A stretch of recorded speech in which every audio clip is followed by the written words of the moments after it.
નમસ્કાર, હિતેશ સારથીમાં તમારું સ્વાગત છે. યુપીએસસી અને જીપીએસસી પરીક્ષાની તૈયારી માટે ચાલો સફળતાના આ માર્ગે સાથે ચાલીએ. All right, everyone. We are announcing the much-awaited number system chapter, essential for both the GPSC and CCE exams. ચાલો સીધા જ શરૂ કરીએ ક્વોન્ટિટેટિવ એપ્ટિટ્યૂડની દુનિયામાં. આજે આપણો ગોલ એકદમ ક્લિયર છે. સંખ્યાઓનો પાયો એટલો પાક્કો કરવાનો છે કે ગમે તેવો અઘરો સવાલ પણ પછી રમત જેવો લાગે. 1 મિનિટ માટે વિચારો, કોઈ પણ નંબરની અસલી તાકાત શેમાં છે? શું એ અંક પોતે છે કે પછી એ કઈ જગ્યાએ બેઠો છે એમાં? માની લો કે 7. શું એની કિંમત હંમેશા 7 જ હોય કે પછી એનું સ્થાન એની આખી વેલ્યુ બદલી શકે છે? બસ આ જ સવાલ આપણા આજના આખા સેશનનો પાયો છે. તો ચાલો આપણા ફાઉન્ડેશનનો પહેલો પથ્થર મૂકીએ. જુઓ, કોઈ પણ નંબરમાં દરેક આંકડાની છે ને 2 ઓળખ હોય છે. એક છે એની જાતીય કિંમત, જેને આપણે ફેસ વેલ્યુ કહીએ છીએ, અને બીજી છે એની સ્થાન કિંમત, એટલે કે પ્લેસ વેલ્યુ. અને હા, આ બંને વચ્ચેનો ફરક સમજવો એકદમ જરૂરી છે. ફેસ વેલ્યુ એટલે કે જાતીય કિંમત તો એકદમ સીધી વાત છે. એનો મતલબ છે કે અંક પોતે. પાંચડો ગમે ત્યાં લખેલો હોય એની ફેસ વેલ્યુ તો 5 જ રહેવાની. પણ પ્લેસ વેલ્યુ એટલે કે સ્થાન કિંમત આ જ આખી ગેમ બદલી નાખે છે. એ નક્કી થાય છે કે અંક કઈ ખુરશી પર બેઠો છે, એકમની, દશકની કે પછી 100ની. અને બસ આ જ વાત એની અસલી કિંમત નક્કી કરે છે. ઓકે, ચાલો આને એક ઉદાહરણથી સમજીએ. આપણી પાસે નંબર છે 56773045. હવે આમાં જે 3 છે એની ફેસ વેલ્યુ શું? સિમ્પલ 3. પણ એની પ્લેસ વેલ્યુ જુઓ, એ ક્યાં છે? એકમ, દશક, 100, 1000. હા, એ 1000ના સ્થાન પર છે. તો એની પ્લેસ વેલ્યુ થઈ 3000. હવે મોટાભાગે પરીક્ષામાં શું પૂછાય? આ બંને વચ્ચેનો તફાવત. તો 3000માંથી 3 બાદ કરો, જવાબ આવ્યો 2997. જોયું, અંક ભલે જ હોય પણ એનું સ્થાન જ એની સાચી તાકાત છે. ચાલો હવે આપણા ફાઉન્ડેશનનો બીજો બ્લોક ગોઠવીએ. આ છે અવિભાજ્ય સંખ્યાઓ, એટલે કે પ્રાઇમ નંબર્સ. સાચું કહું તો આ ગણિતની દુનિયાના એટમ્સ જેવા છે. મતલબ કે એવા મૂળભૂત કણ કે જેમાંથી બીજી બધી સંખ્યાઓ બને છે. એમને તોડી શકાતા નથી. તો આ અવિભાજ્ય સંખ્યા છે શું? વ્યાખ્યા એકદમ સિમ્પલ છે. એવી કોઈ પણ સંખ્યા જેને ફક્ત 2 જ જણ ભાગી શકે. એક તો 1 અને બીજો એ પોતે. બસ, બીજો કોઈ એને ભાગી ના શકે. દાખલા તરીકે 7ને લઈ લો. એને કાં તો 1 વડે ભાગી શકાય અથવા 7 વડે, બીજું કંઈ નહીં. એટલે એ અવિભાજ્ય છે. આનાથી વધુ એને ટુકડા ના થઈ શકે. તો ચાલો એક નજર કરીએ 0 થી 50 વચ્ચે કઈ કઈ અવિભાજ્ય સંખ્યાઓ આવે છે. આ રહી લિસ્ટ. 2, 3, 5, 7, 11 અને એમ આગળ વધતી જાય છે. આમાં એક મજાની વાત નોટ કરવા જેવી છે. જુઓ, 2 એકમાત્ર એવી બેકી સંખ્યા છે જે અવિભાજ્ય છે. બાકી બધી જ અવિભાજ્ય સંખ્યાઓ એકી હોય છે. આ લિસ્ટને મગજમાં ફિટ કરી લેજો, પરીક્ષામાં બહુ કામ આવશે. અને જો આપણે ગણીએ તો 0 થી 50ની વચ્ચે ટોટલ કેટલી અવિભાજ્ય સંખ્યાઓ થઈ? 15. બરાબર, આ નંબર યાદ રાખી લેજો. ઘણીવાર કોમ્પિટિટિવ પરીક્ષામાં સીધો જ આ સવાલ પૂછી લે છે કે 1 થી 50 વચ્ચે કેટલી અવિભાજ્ય સંખ્યાઓ છે? તો જવાબ છે 15. હવે એક પ્રો ટિપ. માની લો કે કોઈ મોટી સંખ્યા આપી છે અને પૂછ્યું છે કે અવિભાજ્ય છે કે નહીં. તો શું બધી સંખ્યાઓથી ભાગીને ચેક કરવાનું? ના, બિલકુલ નહીં. એનો એક શોર્ટકટ છે. એ સંખ્યાને ફક્ત નાની અવિભાજ્ય સંખ્યાઓ જેમ કે 2, 3, 5, 7, 11 એનાથી જ ભાગીને જુઓ. જો આમાંથી કોઈનાથી પણ ભાગ ના ચાલે તો સમજી લેવાનું કે એ સંખ્યા પાક્કી અવિભાજ્ય છે. આનાથી ઘણો સમય બચી જશે. ઓકે, તો આપણા ફાઉન્ડેશનના 2 બ્લોક તૈયાર છે. હવે ત્રીજો બ્લોક. ચલો આખા નંબર સિસ્ટમના બ્રહ્માંડને 2 ભાગમાં વહેંચીએ. જેમ બ્રહ્માંડમાં ગ્રહો અને તારાઓ હોય છે, એમ સંખ્યાઓમાં પણ 2 મુખ્ય પ્રકાર છે. પરિમેય સંખ્યાઓ એટલે કે રેશનલ નંબર્સ અને અપરિમેય સંખ્યાઓ એટલે કે ઇરેશનલ નંબર્સ. જોઈએ કે આ બંને શું છે. આ બંને વચ્ચેનો ફરક સમજવો ખરેખર બહુ અઘરો નથી, સીધી વાત છે. જે પણ સંખ્યાને આપણે અપૂર્ણાંક એટલે કે p/q ના ફોર્મમાં લખી શકીએ એ બધી પરિમેય છે. અને જે સંખ્યાને આ રીતે અપૂર્ણાંકમાં લખી જ ના શકાય એ અપરિમેય. અપરિમેય સંખ્યાઓ કેવી હોય? એનો જે પોઈન્ટ પછીનો ભાગ હોય ને એ ક્યારે પૂરો પણ ના થાય અને ક્યારે રિપીટ પણ ના થાય. બસ ચાલ્યા જ કરે.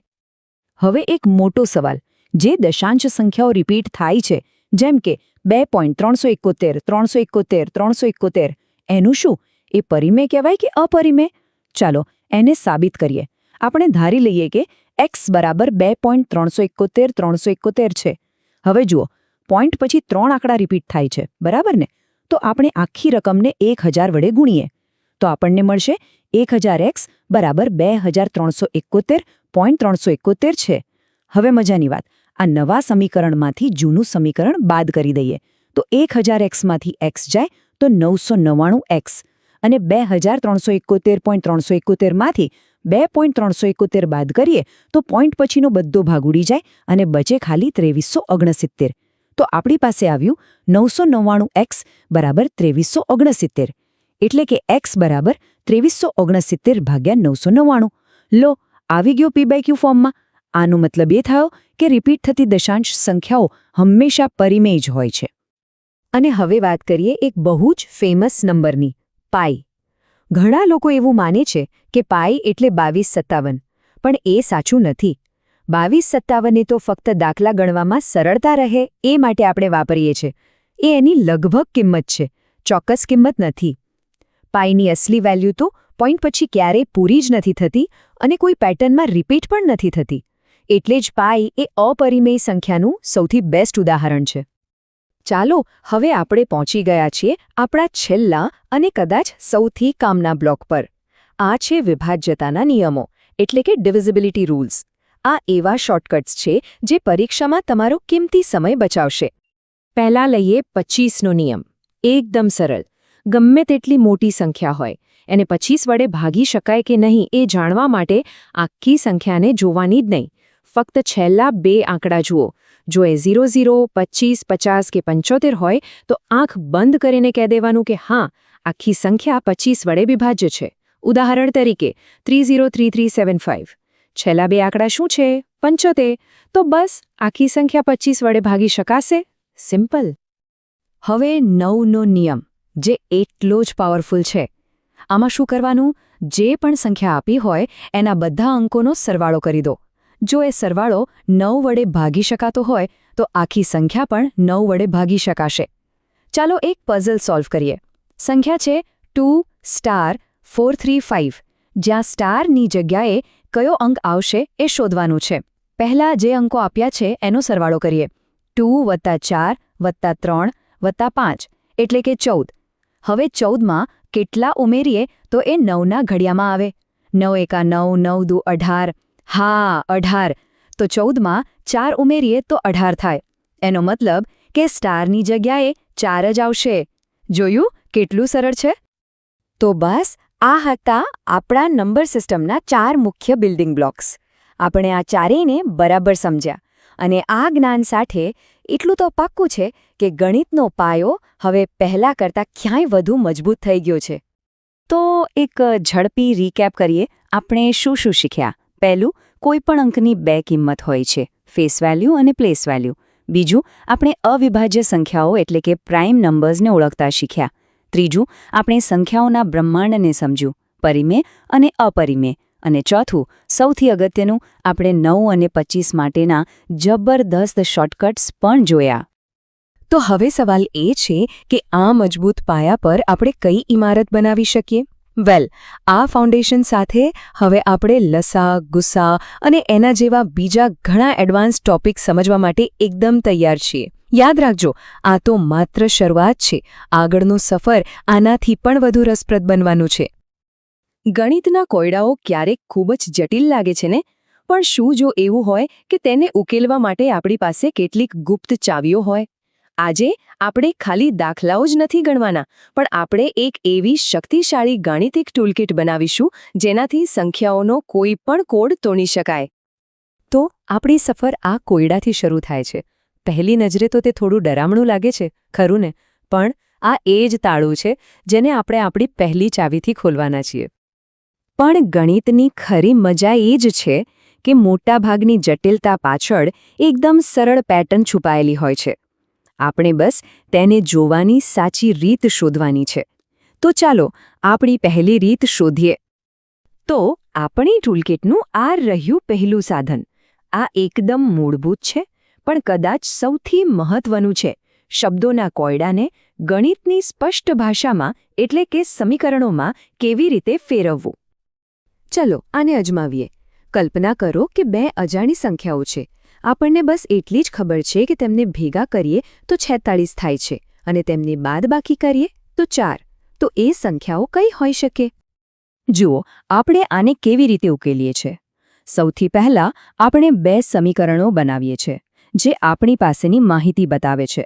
હવે મજાની વાત એ છે કે જો આપણે આ બંને સમીકરણોને જોડી દઈએ તો બૂમ, +y અને -y એકબીજાને કેન્સલ કરી દે છે. આનાથી આપણને સીધી જ x ની કિંમત મળી જાય છે, જે છે 25. અને એકવાર x મળી જાય પછી y શોધવું તો બિલકુલ સહેલું છે, જે છે 21. બસ આ રીતે આપણે કોયડો ઉકેલી નાખ્યો. ચાલો હવે આપણી ટૂલકિટમાં એક વધુ શક્તિશાળી સાધન ઉમેરીએ. આ કોઈ સામાન્ય સૂત્ર નથી, પણ એક જાદુઈ શોર્ટકટ જેવું છે જે બીજગણિતમાં છુપાયેલું છે. આ ઓળખ બે સંખ્યાઓના તફાવતના વર્ગ અને તેમના પોતાના વર્ગો વચ્ચેનો સંબંધ બતાવે છે. દેખાવમાં ભલે સરળ લાગે, પણ આ આપણને લાંબી ગણતરીઓમાંથી બચાવી શકે છે. ચાલો આ સૂત્રનો ઉપયોગ કરીને જોઈએ. આપણને x અને yનો ગુણાકાર અને તેમનો તફાવત ખબર છે. હવે જુઓ, આપણે આ કિંમતોને સીધી સૂત્રમાં મૂકી દઈએ છીએ. 28નો વર્ગ એક બાજુ અને 93ના બમણા બીજી બાજુ. આનાથી આપણને એક સરળ સમીકરણ મળે છે અને તેને ઉકેલીએ કે તરત જ આપણને x² + y² ની કિંમત 970 મળી જાય છે, માઇનસ કોઈ લાંબી ગણતરી વગર. યાદ છે પેલો શરૂઆતનો ડરાવણો પ્રશ્ન? હવે આપણી પાસે તેને ઉકેલવા માટે એક નવું શક્તિશાળી સાધન છે. ચાલો પાછે જઈએ અને જોઈએ કે હવે તે કેટલો સરળ લાગે છે. તો આ રહી એ જાદુઈ ચાવી. આખી લાંબી પદાવલી a+b² - 4ab એ ખરેખર તો a - b² નું છુપાયેલું સ્વરૂપ છે. આવું કેમ થાય છે?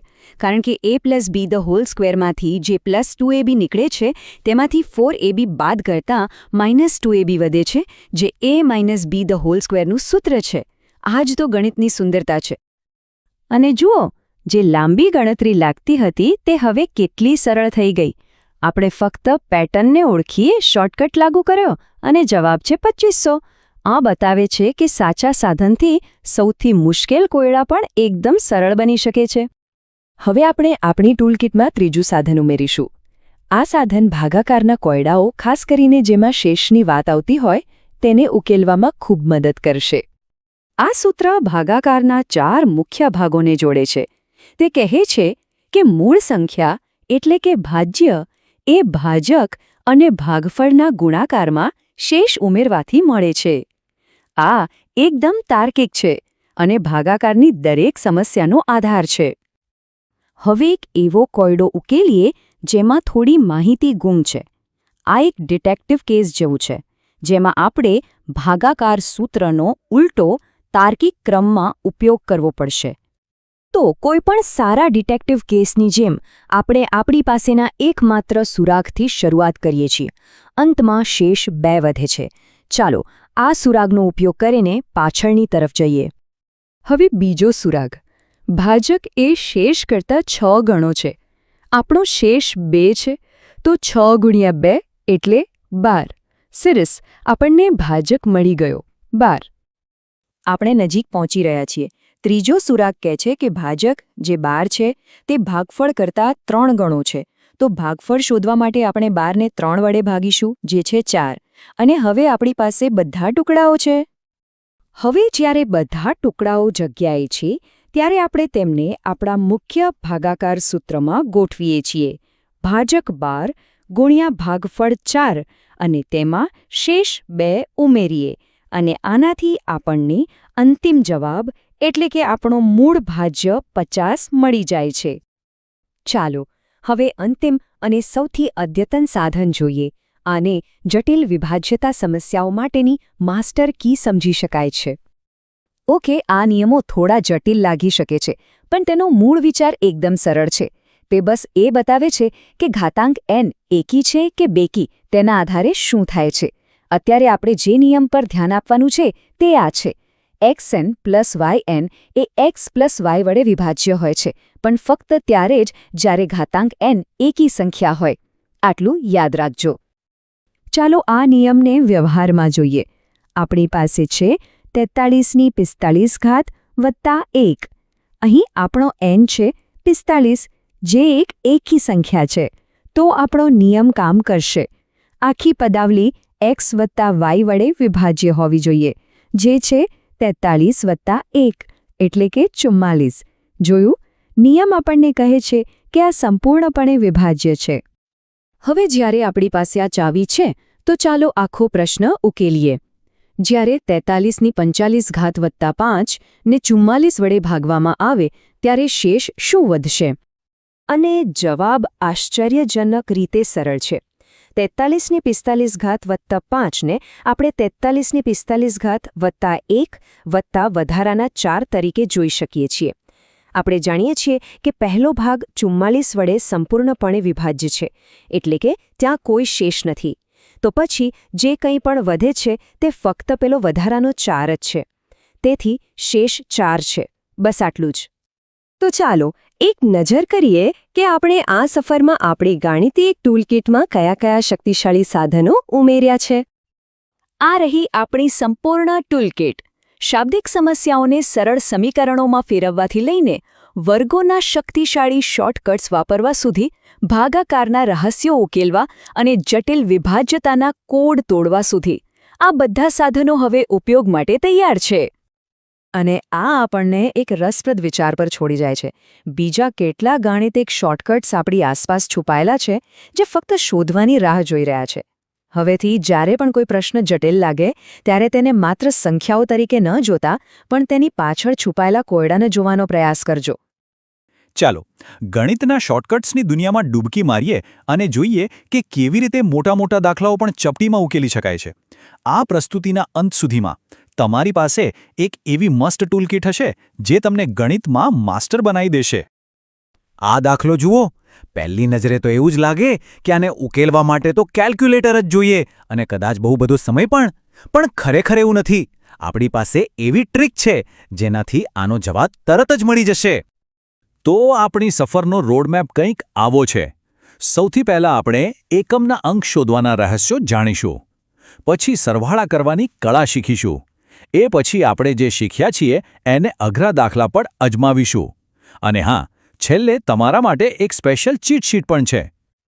તો ચાલો શરૂ કરીએ આપણા પહેલા અને સૌથી મજેદાર હથિયારથી, એકમના અંક શોધવાના નિયમો.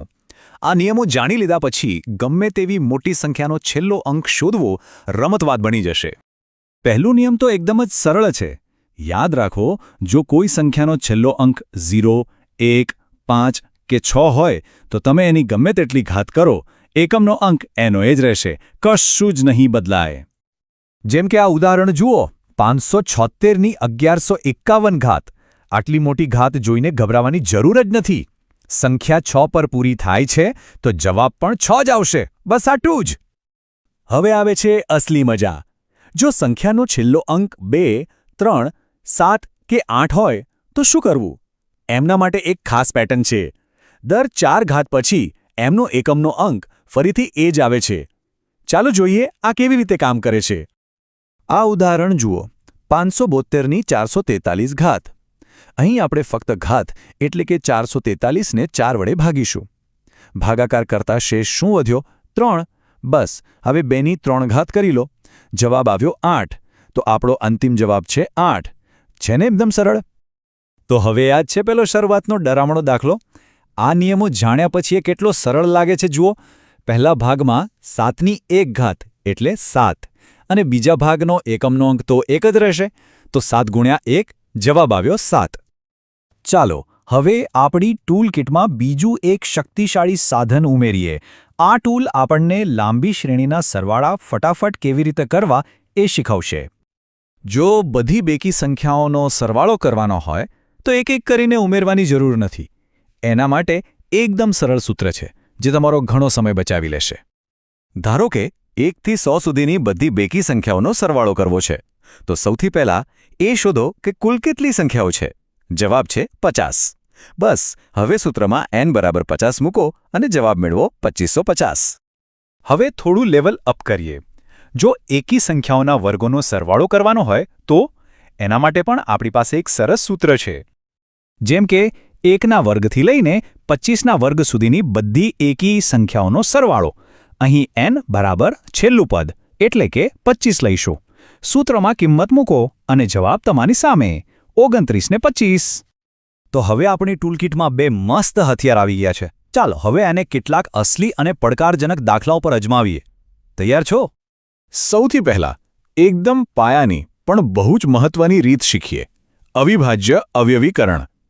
આનાથી આપણને કોઈપણ સંખ્યાનું DNA એટલે કે એ કઈ મૂળભૂત સંખ્યાઓથી બનેલી છે એ ખબર પડે છે. 3030 જેવી મોટી સંખ્યાના અવયવ પાડવા માટે આ પદ્ધતિ ખૂબ જ કામની છે. આપણે સૌથી નાની અવિભાજ્ય સંખ્યાથી ભાગવાનું શરૂ કરીશું અને જ્યાં સુધી 1 ન આવે ત્યાં સુધી ચાલુ રાખીશું અને જુઓ આપણને એના 6 અવિભાજ્ય અવયવો મળી ગયા.